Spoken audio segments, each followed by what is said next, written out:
शुभ संध्या मित्रों, हिंदी व्याकरण की अगली कड़ी में आज हम लोग देखने वाले हैं यमक अलंकार और श्लेष अलंकार। यमक अलंकार क्या था? जब किसी काव्य में एक ही शब्द एक से अधिक बार आए और उनके अर्थ भी क्या हो, अलग अलग हो। जैसे देखिए, काली घटा का घमंड घटा, तो घटा यानी बादल या मेघ, और एक घटा मतलब घटना या कम होना। जब काली घटा यानी काले बादल क्या होते हैं, बरस जाते हो, तो उनके घमंड क्या हुए, घट गए। काली घटा का घमंड घटा, तो एक घटा का सेंस क्या है, बादल या मेघ, एक घटा का सेंस है घटना या कम होना। इसी तरीके से जेते तुम तारे तेते नभ में न तारे, ये विष्णु जी के लिए कहा गया है कि जितने लोगों को आपने तार दिया है, तार दिया मतलब तारण करना, पार लगा देना, जितने लोगों को आपने तारण कर दिया यानी पार लगा दिया, तेते नभ में न तारे, उतने तो नभ यानी आकाश में भी तारे नहीं हैं। जेते तुम तारे, जितने लोगों को आपने तारण कर दिया, तार दिया, उतने तो आकाश में भी तारे नहीं हैं। तो इस तारे का अर्थ तारण करना या पार लगा देना, जबकि इस तारे का अर्थ है स्टार्स या जो तारा है जो आकाश में होता है। तीसरा है माला फेरत जुग गया, गया न मन का फेर, कर का मन का डारी दे, मन का फेर। कबीर जी कहते हैं माला फेरत जुग गया, सारा जुग क्या कर रहा है, माला फेरते गया, सब हाथ की कंठी माला फेरता है। गया न मन का फेर, लेकिन फिर भी मन का फेर नहीं गया, यानी मानसिक शांति हमको नहीं मिली। कर का मन का डारी दे, मन का फेर। तो कह रहे कर का मन का यानी हाथों की जो माला या मोतियां हैं उसको डाल दे, मतलब छोड़ दीजिए। मन का फेर, बल्कि अपने अंतर मन के यानी मोती को क्या करिए, फेरिए, तो आपको क्या मिलेगा, आपको शांति मिलेगी। तो यहाँ पे ध्यान दीजिएगा, एक मन का मतलब मानसिक या मन का, और दूसरे मन का अर्थ है माला में प्रयुक्त मोती। इसी प्रकार से हमारा है कनक कनकते सौगुनी, माधक था अधिकाय, या खाए बौराए जग, वा पाए बौराए। तो कनक माने एक होता है सोना और एक होता है धतूरा। तो कहते हैं धतूरा जो है एक नशीला पदार्थ होता है। तो कनक कनकते सौगुनी मादकता अधिकाय, एक कनक यानी धतूरा जो है सोने के अपेक्षा 100 गुना मादक है, 100 गुना क्या है, नशीला है। या खाए बौराए जग, एक को खाने से लोग बौरा जाते हैं, वह पाए बौरा, दूसरे को तो बस पा जाने से ही बौरा जाते हैं। माने अगर कोई सोना पा गया तो सोना पा जाने से ही, या सोना कहने का मतलब क्या, धन पा जाने से वो क्या करता है, बौरा जाता है। तो एक कनक का अर्थ हमारा है सोना और एक कनक का अर्थ है धतूरा। ठीक, तो इस तरीके से जब एक ही शब्द एक से अधिक बार आए और उनके अर्थ भी क्या हो, अलग अलग हो, तो वहाँ पे कौन सा अलंकार होता है, वहाँ पे यमक अलंकार होता है। उसी तरीके से हमको देखना है श्लेष अलंकार।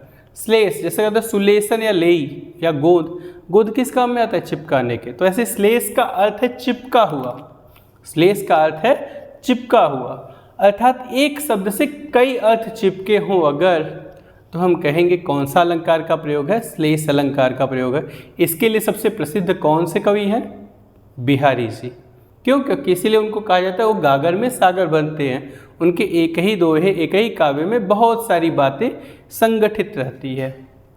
जैसे देखिए, चरण धरन चिंता करत, चितवत चारह ओर, सुबरन को खोजत फिरें, कवि व्यभिचारी चोर। ये तीनों लोग खोजते हैं, कवि, व्यभिचारी और चोर। चलते हुए, चरण धरन चिंता कर, चलते हुए, धरते हुए, चिंता करते हुए, हर टाइम सोचते रहते हैं। चितवत चारों ओर, चारों ओर का ध्यान लगाते रहते हैं, देखते रहते हैं। किस लिए? सुबरन को खोजत फिरे। किसको खोजते हैं तीनों? सुबरन को खोजते हैं। सुबरन को खोजत फिरे, कवि, व्यभिचारी, चोर। तो कवि क्या खोजेगा भाई, चारों तरफ जहाँ भी चलेगा वो सुंदर अक्षर खोजेगा कि कुछ ऐसी बातें मिल जाए जिस पर हम कुछ कविता लिख सके। तो सुबरन शब्द का अर्थ होता है सुंदर अक्षर, किसके लिए? कवि के लिए। वहीं व्यभिचारी के लिए क्या होता है? सुंदर स्त्री। वहीं चोर के केस में चोर को क्या चाहिए? चोर को चाहिए सोना। अगर कामुक व्यक्ति है तो उसको क्या चाहिए? सुंदर स्त्री। और अगर चोर है तो उसको क्या चाहिए? सोना। इसी तरीके से हम लोग देख सकते हैं, रहीमन पानी राखिए, बिन पानी सब सून, पानी गए न उबरे मोती मानुष चून। रहीमदास जी ने कहा है कि रहीमन पानी राखिए, पानी संभाल के रखिए। अब पानी का सेंस क्या है, तीनों के लिए अलग अलग, मोती मानुष और चून इन तीनों के लिए अलग है।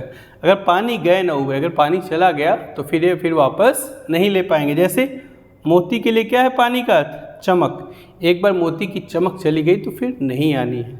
मनुष्य के लिए क्या है, इज्जत या सम्मान, पानी का अर्थ क्या है, इज्जत या सम्मान। और वहीं चून अर्थात चूने के लिए क्या है, चूना पानी, अगर वो चला गया तो फिर उस चूने का कोई अर्थ नहीं रहेगा। तो आप देख पा रहे हैं कि पानी शब्द से ही 3 अलग अलग अर्थ चिपके हुए हैं, इसलिए यहाँ पे क्या होगा, श्लेष अलंकार। एक और बात, श्लेष अलंकार के केस में अगर यह एग्जाम्पल आता है तो लोगों के मन में डाउट आता है।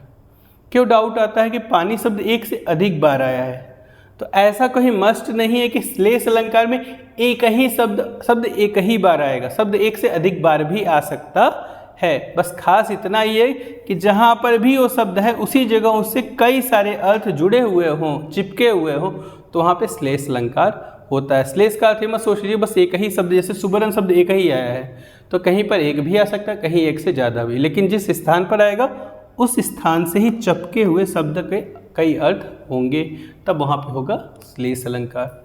जैसे मंगन को देख पट देता है बार बार, कहा गया है मंगन को, मंगन यानी मांगने वाले को देखते ही पट देता है बार बार। दरवाजे का पट, दरवाजा यानी पट को क्या कहते हैं, दरवाजा कहते हैं। पल्ला क्या कर दे रहे हैं, बार बार बंद कर दे रहे हैं। भीख मांगने आए, मांगने वाले को देखते ही दरवाजा बार बार बंद कर दे रहे हैं। एक बात तो ये कही गई, वहीं दूसरी तरफ पट का अर्थ होता है वस्त्र। मंगन को देख पट देता है बार बार, यानी मांगने वालों को देख के बार बार घर के अंदर जा रहे हैं और वस्त्र यानी कपड़े उनको दे रहे हैं, उनके काम में आ जाए। तो यहाँ पे देखिए पट शब्द के एक से अधिक अर्थ लगे हुए हैं, दरवाजा और वस्त्र। तो मंगन को देख पट देते हैं बार बार, तो एक बार क्या अर्थ है, मांगने वाले को देखकर पट देते हैं, मतलब दरवाजे का पल्ला क्या कर रहे हैं, बार बार फट से बंद कर दे रहे हैं। वहीं दूसरी तरफ पट देते हैं बार बार, मतलब वस्त्र बार बार घर से जा रहे हैं अंदर से और पुराने वस्त्र लेकर आ रहे हैं, मांगने वाले को दे रहे हैं। तो इस तरीके से जब एक ही शब्द से कई सारे अर्थ चिपके हुए हो तो वहाँ पे होता है हमारा श्लेष अलंकार। आज के लिए इतना ही, धन्यवाद। आगे देखेंगे बचे हुए अलंकार।